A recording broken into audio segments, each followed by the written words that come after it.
Confirmada a 25ª morte de agricultor no Rio Grande do Sul. Sem conseguir honrar os compromissos, colonos não suportam o peso das dívidas e tiram a própria vida. Aí tu recebe a notícia de mais um, gente. Daqui, meu vizinho, de perto. Mais um que não conseguiu renegociar as dívidas por causa desse inferno desse governo. Esse inferno desse governo que destina 4, 5 bi para fazer campanha eleitoral, que gasta uma fortuna para fazer viagem toda semana para o exterior. Essas contas dessas pessoas que estão indo, senão vai ter que ficar na conta de vocês. Alguém tem que tomar uma providência. Não foi por falta de aviso. Em julho, o ministro do Tribunal de Contas da União, Augusto Nardes, chocou ao sangrar enquanto implorava por ajuda aos agricultores gaúchos. O povo gaúcho é um povo trabalhador, mas hoje estão se matando. Dezenas de gaúchos se mataram nos últimos meses, presidente, porque não encontram a solução. Estão acampados nas estradas, pedindo prazo e pedindo apoio para pagar a dívida com a securitização. O gaúcho tem vergonha na cara e quer que seja socorrido por uma nação que ele ajudou com 5 milhões, que se espalharam por essa nação, trazendo riqueza, e agora estão abandonados. Nem prazo consegue para poder pagar suas dívidas. Desculpe.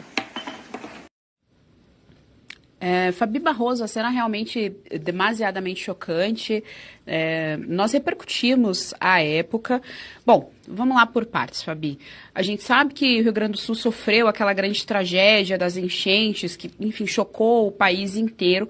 O governo federal teve pouca ou quase nenhuma ação, teve mobilização da Janja em torno do cavalo, enfim, aquela coisa toda midiática somente. Depois esse próprio governo federal passou a veicular aqueles vídeos institucionais na rede aberta, claro, com dinheiro público, mais uma vez, aí aquelas inserções públicas dizendo que sim, teve ação do governo federal. A realidade é que teve pouca ou nenhuma ação do governo federal e é impressionante como a esquerda adora punir quem produz emprego, produz alimento, ser produtivo nesse país é quase cavar ali a sua própria cova. Olha, esse assunto é bem pesado e triste, mas retrata a realidade do Brasil. Como você bem disse, o Rio Grande do Sul é conhecido, né, por ter esses colonos, cultura italiana, cultura alemã, e ser um povo extremamente trabalhador. Já tivemos outras crises lá no Rio Grande do Sul, inclusive ligadas aí também às chuvas fortes, até um pouquinho antes daquela que foi terrível, que só serviu para muita gente fazer seu próprio nome, não é mesmo?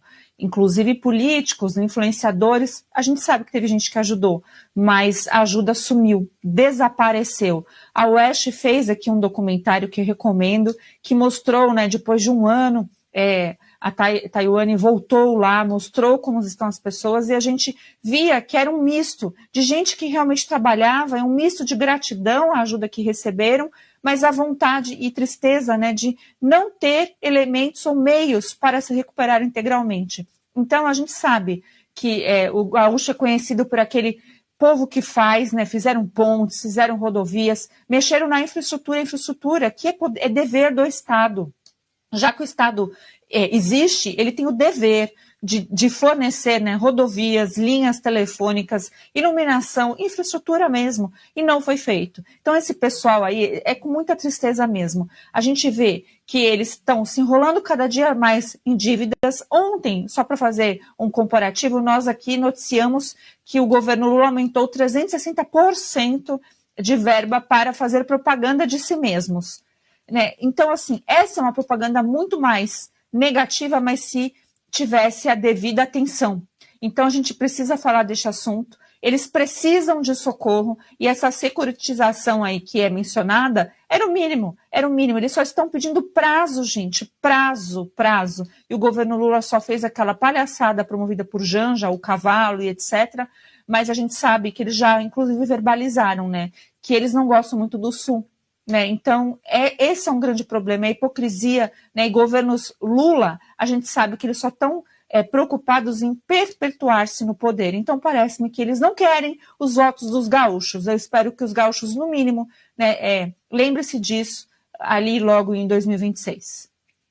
Esse caso foi bastante emblemático. Paulo Pimenta assumiu aquele ministério extraordinário que foi criado, que não serviu para absolutamente nada, efetivamente nada foi mudado. Eduardo Leite, que cravou aí o seu nome na história como um dos piores governadores do Rio Grande do Sul. O problema continua, é extremamente chocante. Serrão, 25ª morte. Nós estamos falando de pessoas que estão completamente desesperadas, desamparadas de novo. A máquina estatal brasileira pune todo aquele que produz no nosso país. Vale ressaltar ainda que, à época, o empresário Luciano Hang foi um dos que ajudou ali, que disponibilizou toda a sua infraestrutura para ajudar no Rio Grande do Sul e que hoje é perseguido também pela ditadura da toga, sequer tem direitos eleitorais. Veja só você, o empresário.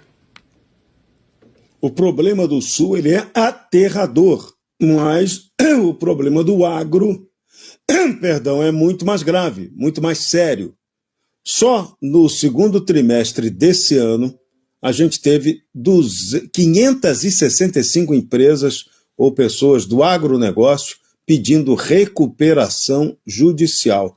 E a maioria desses casos não aconteceu necessariamente no Rio Grande do Sul. Você pode pegar os números, foram 94 em Goiás, 73 em Mato Grosso, no Rio Grande do Sul 66, em Minas 63, no Paraná 63 também, e isso aí responde por 55% de toda a produção agropecuária do Brasil. Ou seja, o agro brasileiro, que é o motor da nossa economia, está com problemas de endividamento, empresas quebrando. Então tem muita gente aí com risco de depressão, risco de jogar fora a própria vida em função do desgosto que está sofrendo. E isso é assustador.